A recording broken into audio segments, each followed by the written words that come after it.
안녕하세요. 저는 38살의 나이에 이제 막 아이를 낳아 키우고 있는 초보 엄마입니다. 몇 년 전 몸이 불편한 첫사랑이었던 지금의 남편을 만나 행복하게 깨를 볶으면서 살고 있는 중이랍니다. 우리 남편은 몸이 많이 불편해요. 전동 휠체어에 타지 않으면 움직일 수가 없고 제가 없으면 세수조차 할 수 없는 그런 사람이지요. 아무리 첫사랑이라고 하더라도 이런 남자와 어떻게 결혼까지 하게 되었는지 궁금하시죠? 제가 지금부터 들려드릴 이야기는 우리 남편의 아픈 과거이자 저와 남편이 다시 만나 사랑을 하기까지의 모든 과정이 담겨 있답니다. 저는 고등학생 때 아주 공부를 잘했어요. 그래서 서울에서 꽤 알아주는 4년제 대학에 입학을 하게 되었습니다. 다들 대학 입학의 꿈들 하나씩은 가지고 있잖아요. 저 또한 부푼 꿈을 안고 건축학과에 입학을 했습니다. 신입생 OT에서 처음 알게 된 몇 명의 친구들은 금세 친해져서 무리를 이루게 되었죠. 아무래도 남자 여자 할 거 없어 섞여서 놀다 보니 그 중에는 서로 눈이 맞아 연애를 시작하는 친구들도 있었고요. 공모전에 출품해야 된다고 교수님들이 달달 볶는데 어떻게 연애를 하는지 정말 궁금할 정도였습니다. 데이트할 시간이 전혀 없었거든요. 결국 건축학과 그 안에서 서로 끼리끼리 눈이 맞아 하루 종일 같이 과제를 하는 것 말고는 데이트를 할 수 없었습니다. 하필이면 저는 여중여고를 나온 터라 숫기가 없어 연애랑은 거리가 먼 사람이었고요. 하지만 친하게 지내던 단짝인 남자 사람 친구는 있었습니다.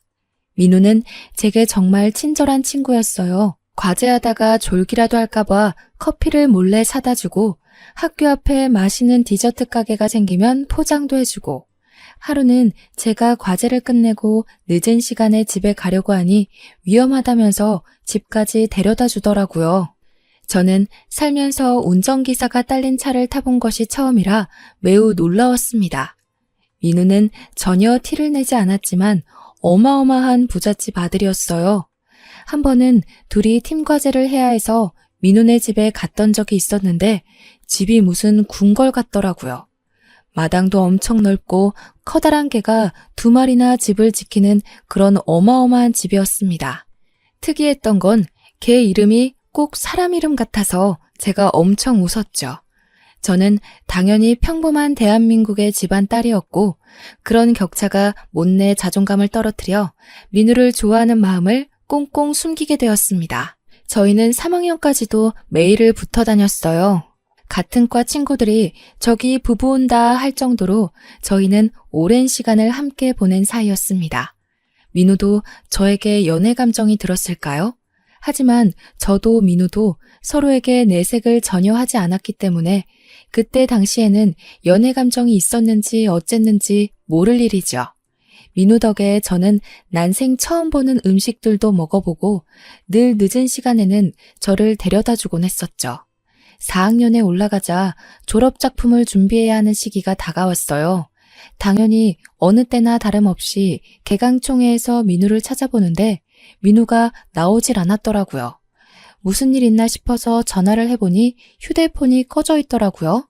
그래서 문자 메시지를 남겨놨죠. 하지만 민우에게는 답장이 오지 않았습니다. 걱정이 되어 친했던 동기들에게 물어도 봤어요. 김민우 군대 갔어? 민우 군대 갔대? 몰라. 여기 민우랑 연락되는 사람 없어? 야, 민우 마누 연락이 안 되면 누가 되겠어. 남편 어디다 두고 혼자 왔어? 동기들도 민우의 행방을 전혀 모르더라고요. 개강한 지 2주가 넘게 지나서야 저는 학과 사무실에 민우가 군대를 갔는지 휴학을 했는지 물어보았습니다. 공사학번 김민우? 이번 학기 등록 안 했는데 휴학계도 안 냈고 학과에서도 계속 연락했는데 연락이 안 돼서 아마 퇴학 처리로 될 것 같은데? 연락이 안 된다고요? 조교님, 저 민우네 집 주소가 기억이 안 나서 그런데 땡땡동인 건 알고 있거든요. 알려주실 수 있어요? 그건 좀 곤란한데. 아무래도 학생 개인정보고 학교에 등록 안 했다고 해서 우리가 무조건 연락해야 되고 찾아가야 하고 그런 건 아니거든. 일단 내가 지금 좀 바빠서 더 이상은 안 될 것 같네. 수업 안 들어가? 저는 조교님과의 대화에서 얻은 소득이라고는 연락이 정말 그 누구와도 안 된다. 휴학 처리도 제대로 되지 않았다 정도였습니다. 이 정도라면 어디서 큰 사고를 당했을지도 모른다는 불안감이 엄습했어요. 아무리 그래도 첫사랑인데 이렇게 허무하게 끝낼 수 없다는 생각에 저는 과제를 하는 와중에도 틈틈이 서울권 병원의 중증 환자들 중 김민우가 있는지 찾아보러 다녔습니다. 전화로는 당연히 그놈의 개인정보 때문에 알려줄 수 없다는 이야기만 반복해서 들었고 병원에 직접 방문해서 일일이 이름을 확인하는 거 말고는 별 다른 수가 없었어요. 민우의 이메일 주소로도 몇 번이나 이메일을 보냈지만 읽지 않은 표시가 사라지지 않았습니다. 그렇게 1년의 세월을 바쁘게 보내고 저는 졸업을 했고 그 다음에 취업 준비를 하면서 준비했던 공모전에 입상하면서 국내에 꽤 유명한 건축사무소에 입사를 하게 되었습니다. 건축사무소에 입사를 해서도 3년 동안은 잡일밖에 하지 못했어요. 현장에 전화를 하는 일, 부자재 관리나 수입하는 일 정도요. 왜냐하면 건축기사 자격증이 있어야지만 제대로 일을 할 수 있거든요. 저는 일을 하면서 시험 공부를 했고 3년 만에 필요한 모든 자격증을 취득하고 승진을 해서 현장 업무에 뛰어들 수 있었습니다. 그게 바로 제 나이 28살이 되었을 때였어요. 제가 승진한 지 얼마 되지 않아 과 캠퍼스 커플이었던 동기가 결혼한다고 청첩장을 보내왔더라고요. 대학 동기의 첫 결혼식이기 때문에 혹시라도 민우도 소식을 듣고 나타나진 않을까 하는 요상한 기대감이 생기더라고요. 그래서 저는 꼭 참석하겠다고 이야기를 했죠. 결혼식 당일에 혹시나 하는 마음으로 정말 신부였던 것 같아요. 하지만 제 기대는 완전히 산산조각이 났죠. 20대 후반임에도 그 누구도 민우랑 연락되는 친구가 없었습니다. 오히려 동기들은 저에게 너네 부부 사이 같았는데 무슨 일 있었느냐고 되묻더라고요. 이 정도로 연락두절이고 부부 같았던 너까지 모르는 거 보면 어디 야반도주한 거 아니야? 걔가 은근 티는 안 냈지만 엄청 부자였잖아. 차도 외제차 타고 다녔고 학교 다닐 때 통화하는 거 얼핏 들어보니까 집에 도우미도 있는 것 같고 그랬는데. 동기들의 이야기를 듣는 내내 저는 조금 억울한 심경까지 생기더라고요. 정말 야반도주라면 저한테까지 한마디 말도 없이 사라져야 할 이유가 뭐가 있었을까 궁금했어요. 하지만 모두들 전혀 소식을 모른다는 말에 저도 더 이상 일말의 기대감조차 가지지 않기로 했답니다. 나를 그렇게 떠난 것엔 이유가 있겠지. 어디서 죽었을지도 몰라. 나 혼자 추억 안고 살아가면 되지 하면서 아무런 미련도 남기지 않기로 했습니다. 그렇게 그 마음을 온전히 회사에 쏟다 보니 저는 점점 회사의 눈에 띄기 시작했고 정말 신생업체 한두 개 맡아서 하던 제 업무는 이제 제법 굵직해졌습니다. 회사에서도 초고속 승진이라고 나이 30에 이 정도 업무를 맡는 사람은 처음인 것 같다면서 비행기도 태워주셨어요. 건물을 하나 설계하는데 드는 시간과 비용이 얼마나 되는지 상상이 안 되시죠? 캐드라는 프로그램으로 일일이 도면과 조감도를 만들어내는 게 생각보다 쉬운 일이 아니라 저는 업체가 늘어나자 정신이 안드로메다에 가 있는 것처럼 바빴습니다. 출장도 상상 이상으로 많아졌어요. 정말 국내에 안 가본 동네가 없을 정도로 구석구석 비어있는 땅은 다 돌아다닌 것 같습니다. 집안을 어떻게 닦을 것인지, 건물을 어떻게 올려야 효율적인지 답사를 다녀야만 작업을 시작할 수 있었어요. 다른 날과 다름없이 지방 출장이 생겨 아침부터 부랴부랴 준비를 하고 버스도 한 번에 가는 편이 없어서 몇 번을 갈아타고 시골 동네에 도착하게 되었습니다. 그 동네는 아직 개발이 제대로 이루어지지는 않았지만 방송에 한번 소개된 이후 꽤 많은 사람들이 풍경을 즐기기 위해 찾고 뜨고 있는 관광지였어요. 돈 냄새를 맡은 땅 주인이 풍경이 전체적으로 보이는 멋들어지는 카페 건물을 짓고 싶다고 해서 답사를 하기 위해 찾아갔습니다.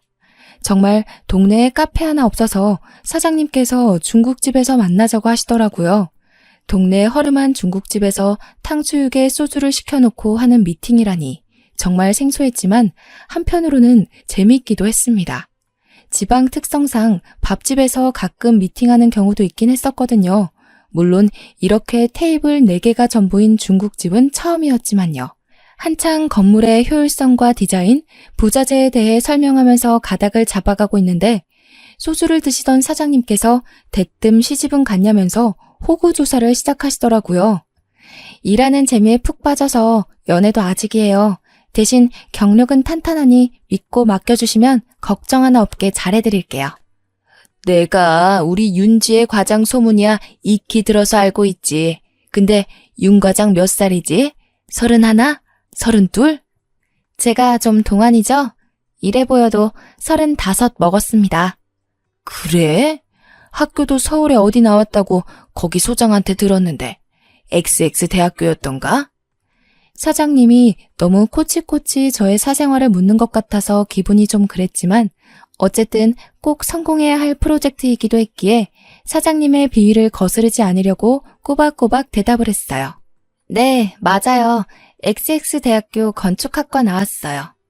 이런 인연이 다 있나? 윤 과장 김민우라고 알아? XX 대학교 건축학과 출신에 나이도 비슷한 것 같았는데. 저는 민우의 이름이 나오자 소스라치게 놀랐습니다. 그렇게 10년을 넘게 수소문했던 민우의 이름을 이런 자리에서 사장님께 듣게 되다니요. 사장님이 민우를 어떻게 아세요? 혹시 민우가 다른 건축사무소에서 일하고 있나요? 그쪽 업체에도 견적 의뢰하셨었어요? 어디 회사요? 아소라 아소. 기다려봐. 야, 민우야.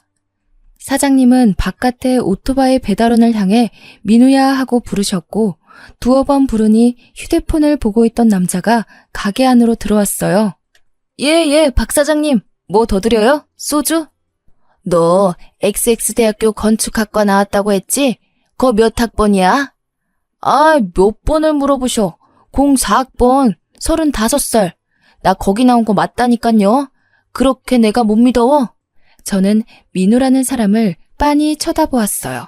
분명 XX대학교 나온 건축학과 04학번 김민우는 제가 아는 김민우 하나뿐인데 묘하게 기시감이 드는 얼굴이었습니다.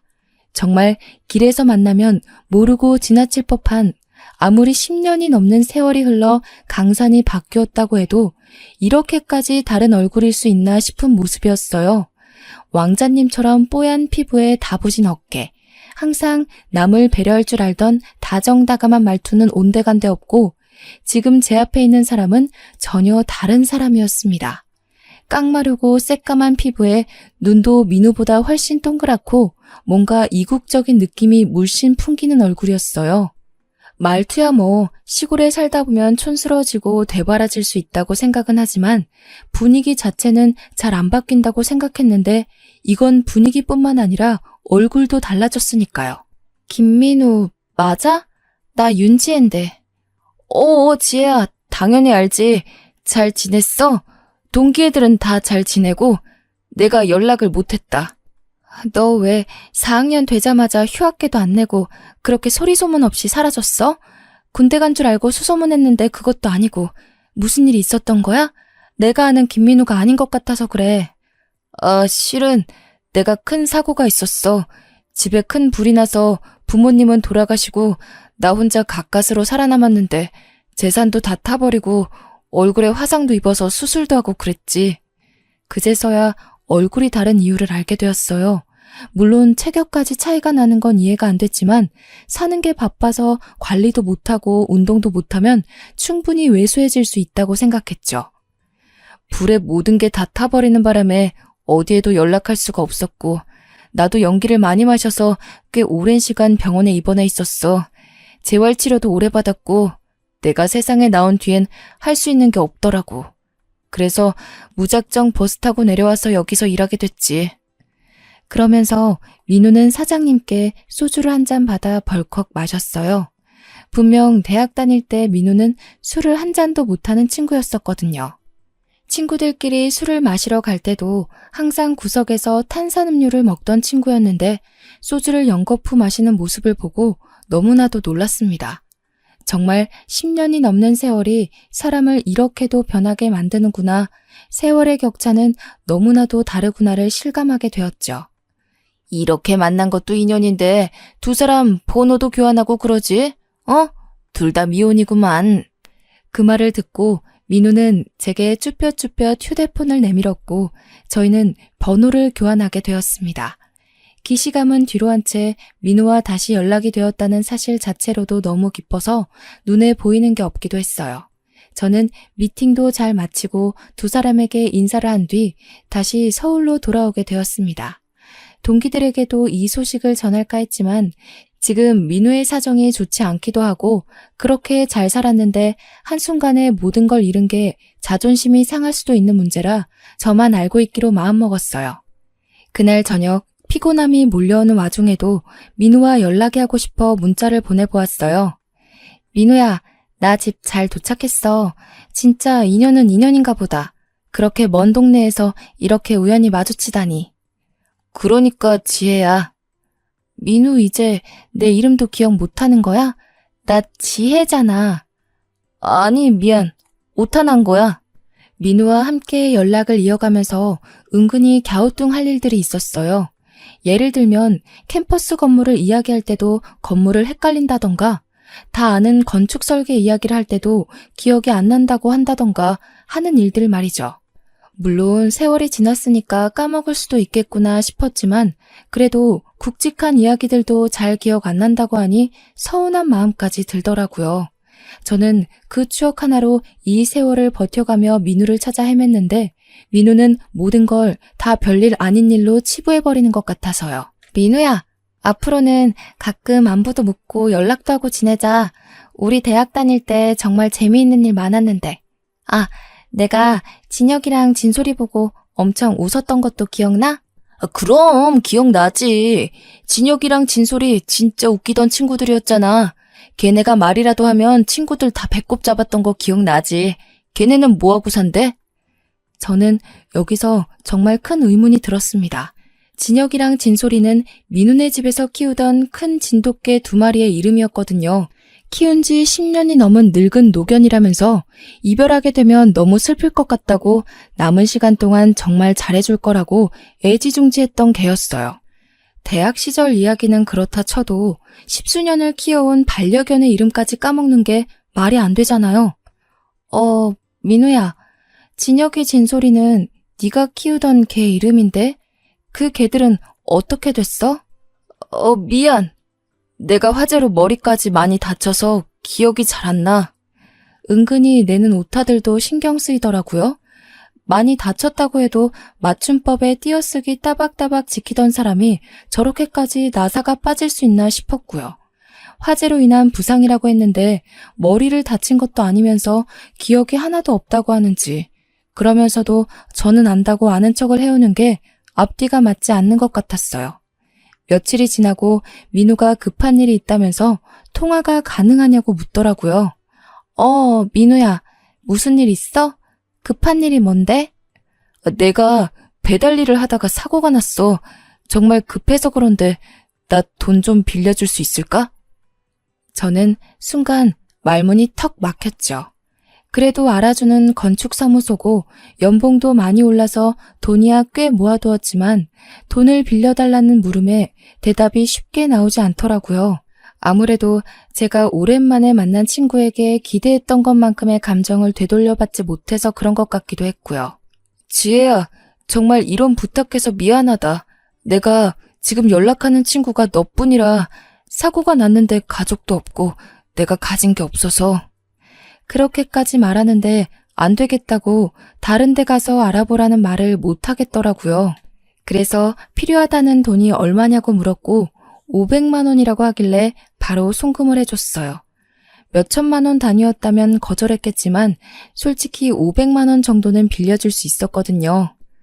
민우는 꼭 갚겠다면서 너무 고맙다고 제게 연신 인사를 전했습니다. 그런 모습은 꼭 예전이랑 비슷해서 찝찝함은 뒤로 하고 잘한 일이다 라고 생각하기로 마음을 먹었어요. 그 뒤로도 몇 번 사고 치료를 위해 병원에 가야 한다. 사고 나면서 깨진 그릇들을 변상해야 한다면서 20만 원, 30만 원 짜잘하게 돈을 빌려갔죠. 몇 번이나 거절하려고 했지만 마지막이다. 진짜 미안하다. 지혜 너한테 이러면 안 되는데 등등 말로 구슬리기에 못 이기는 척 빌려주게 되었습니다. 정말 마지막이라 그런데 지혜 너 월급날 가까워지지 않았어? 나 300만 원만 빌려줄 수 있어? 민호야, 내가 너한테 여태 빌려준 돈이 거의 800만 원 가까이 돼. 어떻게 나한테 갚으려고 자꾸 돈을 빌려달라고 그래? 그리고 여태 빌려간 돈 한 푼도 안 갚았잖아. 나도 생활이 힘들어서 더는 못 빌려줄 것 같아. 저는 제 월급 날짜까지 물어보는 행태가 많이 뻔뻔하다고 느껴지고 점차 수상해졌어요. 하지만 본인이 김민우라고 하고 그것도 제가 말하기 전에 XX대학 건축학과 공사학번이다까지 밝힌 마당에 증거가 딱 나오는 것도 없었고요. 얼굴이 좀 다르다, 말투와 성격이 다르다고 우기기엔 10수년 동안 연락이 중단되었던 친구인걸요. 제가 몇 번 돈 빌려달라는 걸 거절하자 제게 연락도 뜸해지더라고요. 이리저리 머리를 굴리지 말고 지금은 회사 일에 집중을 해야겠다고 생각을 했어요. 안 그래도 민훈의 동네 땅주인 사장님께서 제가 잡은 컨셉에 대해 조금 마음에 들지 않는다는 표시를 하셔서 발등에 불이 떨어졌거든요. 하루하루를 바쁘게 뛰어다니는 와중에 민우에게 오랜만에 연락이 왔어요. 또 돈 이야기일까 싶어 전화를 받을까 말까 고민했는데 그래도 안 받기가 조금 그래서 연락을 받았습니다. 지혜야, 내가 부탁이 있는데. 부탁이라는 말에 한숨부터 나오더라고요. 돈 빌려달라는 건 아니고 때문에 서울에 오게 되었는데 하루를 여기서 있어야 할 것 같아. 알다시피 내가 친척들도 연락이 안 닿고 친구도 없고 그리고 실은 내가 사고 해결 때문에 돈이 부족해서 호텔을 잡지도 못했거든. 오랜만에 만나서 회포도 푼다고 생각하고 너네 집에서 하루 지내도 될까? 저는 진짜 깜짝 놀랐습니다. 여자 혼자 사는 집에 남자가 아무렇지 않게 자고 가겠다는 소리를 한다니 이게 제정신인가 싶으면서도 또 밤새 술 먹으면서 이것저것 해보면 뭔가 나오지 않을까 싶기도 하는 마음이 공존하더라고요. 어차피 투룸이니까 작은 방에서 재우고 안방문이야 잠그면 되겠지라는 생각으로 알겠다고 퇴근하고 연락하겠다고 했습니다. 퇴근 후에 회사 근처에서 민우를 만나 밥을 먹고 편의점에 들러 안주거리와 맥주, 소주를 사들고 집으로 들어갔습니다. 집 좋다면서 구경 좀 해도 되냐고 하길래 여자 혼자 사는 집을 뭘 그리 샅샅이 보려고 하냐며 앉아서 술이나 먹자고 했어요. 알코올은 분해를 전혀 못한다며 한 잔만 마셔도 얼굴이 새빨개지던 민우는 어디 가고 소주는 역시 맥주에 타먹어야 제맛이라면서 소맥을 타마시더라고요. 민우 너 알코올 한 방울만 들어가도 전신이 빨개진다면서 술 안 먹지 않았어? 그거 다 어릴 때지. 공사장이며 배달일이며 고생해봐. 술이 꿀떡꿀떡 넘어간다니까. 능청스럽게 오징어 다리를 뜯으면서 소맥을 마시는 모습을 보면서 저의 어린 시절 환상은 점점 깨졌죠. 저는 대충 사온 술을 다 마시자 이제 잠이나 자자면서 자리를 정리했어요. 저를 따라 안방으로 들어오려고 하는 민우를 확 밀치고는 저쪽 방에서 자라고 떠밀었죠. 민우는 약간 머쓱해하면서 작은 방으로 들어가더라고요. 그 방을 드레스룸으로 쓰고 있어서 잠자기엔 조금 먼지도 많고 비좁긴 했지만 어차피 하루인데 뭐 어떠냐는 마음으로 재웠습니다. 아침에 출근을 해야 해서 민우 방에 노크를 하니 조용하더라고요. 출근을 할 시간인데 민우를 혼자 두고 나가기가 너무 꺼림칙해서 깨울 생각으로 문고리를 잡아 돌렸는데 이미 나갔는지 방에 없더라고요. 뒷정리도 하나도 안 해놓고 가서 좀 열이 받았지만 손님인데 그것까지 바라면 안 되겠다 싶어서 이부자리를 정리하고 있었는데 문득 본 액세서리 서랍이 살짝 열려있는 거예요. 설마 싶어서 서랍을 열어보니 제 귀금속들이 사라졌더라고요. 그때 허탈감과 분노는 이루 말할 수 없었습니다. 회사에 정말 죄송한데 집에 도둑이 든 것 같다고 사정을 설명한 뒤 경찰을 부를까 고민을 하다 민우에게 연락을 했습니다. 제 서랍에서 사라진 귀금속들은 엄마가 취업 선물로 주셨던 금 5돈짜리 팔찌와 30이 되었을 때 아버지께서 생일 선물로 사주신 진짜 진주 귀걸이 목걸이 세트였어요. 경찰을 바로 부를까 싶기도 했지만 그래도 민우가 돌려주기만 하면 없던 일로 해줄 수 있기에 민우에게 먼저 연락을 한 거였죠. 지혜야, 나 먼저 나왔어. 아침에 급하게 나오느라 인사도 못했네. 민우야, 혹시 작은 방 서랍에서 내 귀금속 가져갔어? 저는 둘러대지 않고 단도직입적으로 물어보았죠. 민우는 잠시 말이 없다가 흥분했는지 갑자기 저에게 와다다다 말을 쏟아냈어요. 지금 나를 도둑놈 취급하는 거야? 나를 도둑으로 생각해? 내가 어릴 적에 우리 집 얼마나 잘 살았는지 네가 몰라서 그래. 나 남부럽지 않게 돈 떵떵거리면서 살았어. 그리고 나 그렇게 도둑질할 만큼 못 사는 거 아니야. 내가 지금 돈이 묶여 있어서 그렇지 이거 다 잘 풀리면 나 부자야. 저는 정말 황당했지요. 그렇게 돈이 많다는 애가 지금 짜장면이나 배달하면서 돈이 없어서 저한테 빌려간 돈만 800만 원이 되는걸요. 그 귀금속 돌려만 주면 경찰엔 신고하지 않을게. 그동안 우리가 알아왔던 시간도 있고 과거를 생각해서 이야기하는 거야. 민우는 씩씩거리다가 주소를 보내라고 하더라고요. 자기가 잠시 눈이 돌았던 것 같다면서 우편으로 보내주겠다고 했어요. 문자로 집 주소 찍으면 택배로 보낼게. 그러길래 나한테 돈 좀 빌려줬으면 내가 이런 치사한 짓까지는 안 했을 거 아니야. 저는 변해버린 민우가 정말 단단히 미쳤다는 것에 확신이 생겼습니다. 처음부터 찜찜했고 민우가 꼭 민우가 아닌 것 같다는 의심이 정말 확신으로 변해버린 순간이었죠. 밤사이에 술을 마실 때 취할 때까지 먹인 뒤에 술술 불게 만들었어야 했나, 이걸 경찰에 신고를 해야 하나 고민을 했지만 방법이 없었어요. 경찰에게 말해봐야 지가 김민우가 맞다는데 제가 뭘 더 할 수 있겠어요? 그러다가 진정으로 사건이 터졌습니다. 카페를 짓겠다던 사장님께서 저와 건물 디자인 협의까지 다 맞춰놓고 발주를 넣었는데 유리창 부분이 마음에 안 든다면서 더 넓혀달라고 요구를 하신 겁니다. 이미 견적이 다 나왔고 유리창이 더 커지게 되면 충고도 수정해야 되고 그러면 기둥이나 철근 쪽에도 자재가 더 들어가야 해요. 이건 제가 사장님을 설득해야지만 추진이 가능한 일이었기에 어쩔 수 없이 부랴부랴 짐을 챙겨 민우가 사는 그 동네에 다시 가게 되었습니다. 버스를 여러 번 갈아타고 오후가 되어서야 겨우 도착해서 사장님 댁으로 다짜고짜 찾아가 협상을 짓기 시작했어요. 사장님께 상황을 그대로 설명드리고 결국 처음 디자인으로 가겠다고 하셨어요. 더 이상 말바꾸기 없다고 도장까지 쾅 찍고 나오니 이미 해가 진 어둑어둑한 저녁 8시였습니다. 집으로는 어떻게 돌아가야 하나 고민하고 있는데 시골이라 그런지 가게들이 일찍 닫더라고요. 8시에 마치는지 민우가 저 멀리에서 터덜터덜 중국집 가게 문을 닫고 걸어가는 것이 보였습니다.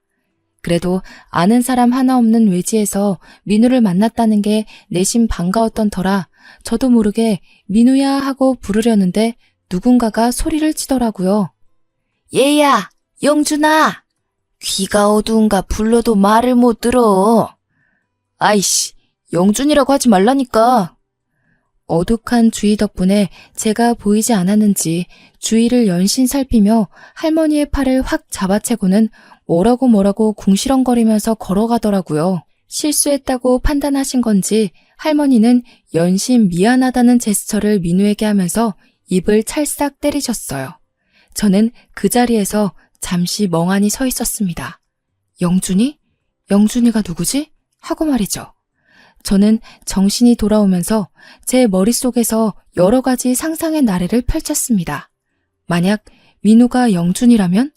진짜 민우는 어디에 있지?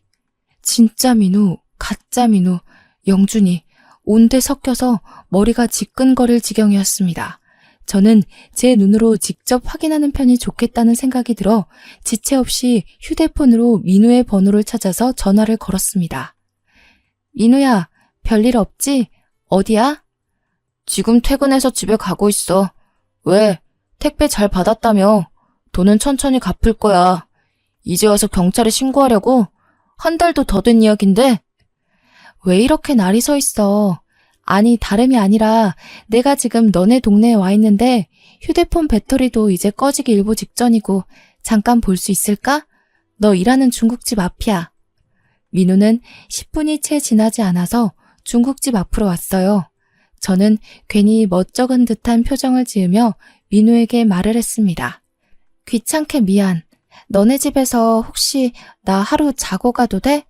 여기가 시골이라 차편이 일찍 끊기잖아. 내가 급한 일이 있어서 왔는데 차편도 없고 부를 사람도 없고 휴대폰도 꺼져서 어디 연락도 못하고. 그럼 대충 근처 여관방 잡아서 핸드폰 충전도 하고 그러면 되지 않아? 내가 지갑까지 잃어버려서 버스에 두고 내렸나 봐. 돈이 한 푼도 없어. 아니, 10만 원도 없어? 민우는 궁시렁거리면서도 제가 방법이 없다고 계속해서 집에서 하루만 재워달라고 하자 어쩔 수 없이 저를 집으로 데려갔습니다. 집에는 아까 영준이라고 불렀던 그 할머니가 계셨는데 딱 봐도 동남아계 외국인인 것 같았어요. 소개를 해달라는 모양새로 가만히 서 있자 민우가 마지못해 입을 열었습니다. 내가 왜 사고 나서 빈털털이 됐다고 했잖아. 무작정 여기로 왔는데 이 할머니가 자식이 없다고 같이 살자고 하셔서 내가 같이 살면서 보살펴드리고 있어. 할머니는 저를 보고 아무 말도 않고 그냥 웃으면서 서 계셨어요. 하지만 표정이 나에게는 아무런 말도 걸지 말라 그런 표정이었기에 저는 잔뜩 긴장하며 고갯짓만 했습니다.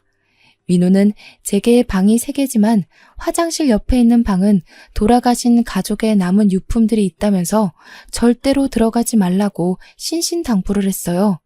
본인은 본인 방에서 잘 테니 저보고 불편하지만 거실에서 자라고 하길래 알겠다고 했죠. 할머니가 할머니 방에서 이부자리를 하나 들고 오셔서 거실에 깔아주셨습니다. 저는 알아서 잘 자고 아침 일찍 나갈 테니 걱정하지 마시라고 하고 다들 주무시라고 인사를 드렸습니다. 할머니는 먼저 자겠다고 방으로 들어가셨고 민우는 씻겠다며 화장실에 들어가더라고요. 제게 절대 화장실 옆방 문을 열지 말라고 신신당부를 하고 갔습니다. 저는 민우가 씻으러 들어간 사이 거실 책장에 꽂혀있는 앨범들에 눈을 돌렸어요. 어릴 적 사진이 있는 앨범인 것 같은데 사진을 보면 뭔가 가닥이 잡히지 않을까 싶었거든요. 두꺼운 앨범을 후다닥 꺼내서 사진들을 보는데 아기 때 사진부터 어린이, 중고등학교 시절 사진들이 쭉 있는데 그 어디에도 제가 알던 민우 얼굴이 없는 거예요. 사진 중간중간 영준이의 첫 입학식, 영준이와 영준이랑 놀이공원 이렇게 사족이 써져 있었고 민우에 대한 이름이나 내용은 전혀 없었습니다. 그러다가 모자 사진으로 보이는 사진을 발견하여 유심히 보는데 아무리 봐도 할머니와 지금의 민우 얼굴이었어요. 제 의심은 확신으로 바뀌었습니다. 그 사진 한 장을 몰래 주머니에 쑤셔놓고 원래 있었던 자리에 앨범을 꽂아놓았죠. 때마침 민우도 씻고 나오더라고요. 긴장감에 심장이 두근두근 튀어나올 것 같았습니다. 맥주라도 한 잔 할래? 주면 고맙지. 저는 민우가 술이라도 진탕 마시고 푹 잠들면 그때 본격적으로 증거를 더 찾아볼 생각이었습니다.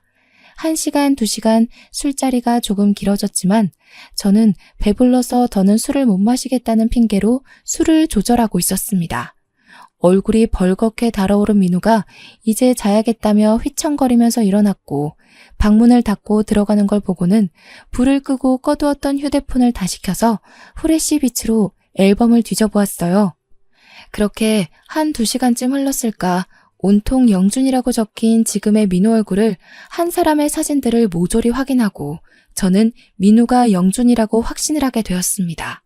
팔뚝에 오소소 소름이 돋았어요.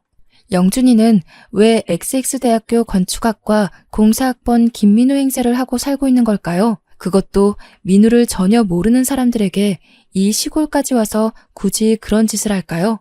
저는 깊은 고민에 빠졌습니다. 그러다가 1-2잔 마신 맥주 때문인지 화장실이 가고 싶어서 볼일을 보고 나오는데 어디서 끙끙 앓는 소리가 들리는 거예요. 저는 할머님이 아프신 줄 알고 할머니 방으로 가려고 했는데 자세히 들어보니 민우가 절대 들어가지 말라고 했던 화장실 옆방에서 나는 소리 같았습니다. 끙끙거리는 소리도 남자 목소리 같았고요. 저는 두려움에 손이 벌벌 떨렸습니다. 그 방엔 분명 유품이 있다고 했는데 민우와 할머니 둘만 사는 집이랬는데 남자가 하나 더 있다니 얼마나 무서웠겠습니까? 저는 민우의 방에서 들려오는 코 고는 소리와 조용한 할머니 방 소리를 확인한 뒤 두 눈을 질끈 감고 화장실 옆방의 문을 열었습니다. 그 방은 작은 스탠드 불빛에 의존하고 있는 어둑한 방이었는데 바닥쯤에 누가 누워있는 것을 보았어요. 저는 살금살금 다가가 끙끙거리는 사람의 얼굴을 살며시 들여다보았습니다. 어두워서 잘 보이진 않았지만 실루엣만으로도 저는 한눈에 알아볼 수 있었습니다. 누워있는 그 사람은 진짜 민우였어요. 저는 아주 작은 소리로 민우의 이름을 불러보았어요. 너 혹시 민우니? 김민우? 누구세요? 저 좀 도와주세요. 나 XX대학 건축학과 공사학번 윤지혜야. 나 알겠어? 이게 다 무슨 꼴이야. 저는 혹시라도 소리가 새어나갈까 방문을 꼭 닫고 민우의 옆으로 다가가 스탠드 불빛을 가까이 비췄어요. 밝은 불빛으로 얼굴을 보니 정말 제가 아는 민우가 맞았습니다. 살이 하나도 붙지 않은 깡마른 얼굴을 하고 있었지만 그래도 그 민우의 얼굴이 맞았어요. 저는 눈물이 터져나올 것 같았습니다. 어떻게 된 거냐고 일어서 보라고 하니 민우가 가만히 누워서 고개만 쓱 돌리며 말을 하더라고요. 지혜야, 내가 몇 년 전인지도 모르겠다. 부모님과 해남으로 여행을 가는 도중에 차가 미끄러져서 논두렁으로 차가 거꾸로 처박히는 사고를 당했어. 그때 안전벨트를 유일하게 하고 있던 나만 살고 부모님은 돌아가셨는데 나도 거꾸로 박히는 바람에 목뼈를 심하게 다쳤고 목 아래쪽부터는 마비가 왔어. 그래서 움직일 수가 없게 되었어. 그럼 이 집에는 어떻게 오게 된 거야? 저 영준이란 사람은 왜 너인 척 살고 있는 거고? 영준이는 사고를 당했을 때 목격자였어. 부모님이 돌아가시고 내가 병원에 누워있을 때 보험회사 쪽에서 연락이 왔었나 봐. 부모님 사망보험금 수령권으로. 그리고 그 금액도 영준이가 알게 된 거지. 당시에 사고 차량이 비싼 외제차이기도 했고 내가 상속받을 재산이 꽤 된다고 생각했는지 퇴원을 시켜서 그 뒤로 쭉 이 방에서 날 데리고 있었어. 그러면 납치나 다름없는 거 아니야? 아니야. 저 사람들 상당히 나한테 잘해줬어. 내가 욕창이라도 생길까봐 매일같이 닦아주고 밥도 먹여주고 먹고 싶다는 것도 사주고. 하지만 내 재산을 가지고 싶어서 나한테 몇 번 윽박을 지르기도 했지. 나야 어차피 누워서 일어나지도 못하니까 재활치료도 전혀 못했고 그 돈 가져서 뭐하나 싶어서 물어보는 말에 다 대답해주고 했어. 그 덕에 내 이름을 가지고 살 수 있게 되었지. 하지만 보험금 수령까지는 못했나 봐. 내가 직접 움직여야 한다고 하더라고. 하지만 이미 주위 사람들한테 자기가 김민우라고 하고 다녔으니 진짜 김민우인 나를 데리고 움직일 수가 없었겠지. 이건 사칭 범죄야. 범죄라고 민우야. 몇 달 전부터 계속 윤지혜 아냐고 윤지혜에 대한 걸 이야기하라고 할 때 내가 얼마나 반가웠는지. 내가 너 정말 좋아했었거든. 그런 사고만 아니었으면 우리가 이런 꼴로 만나지 않았을 텐데.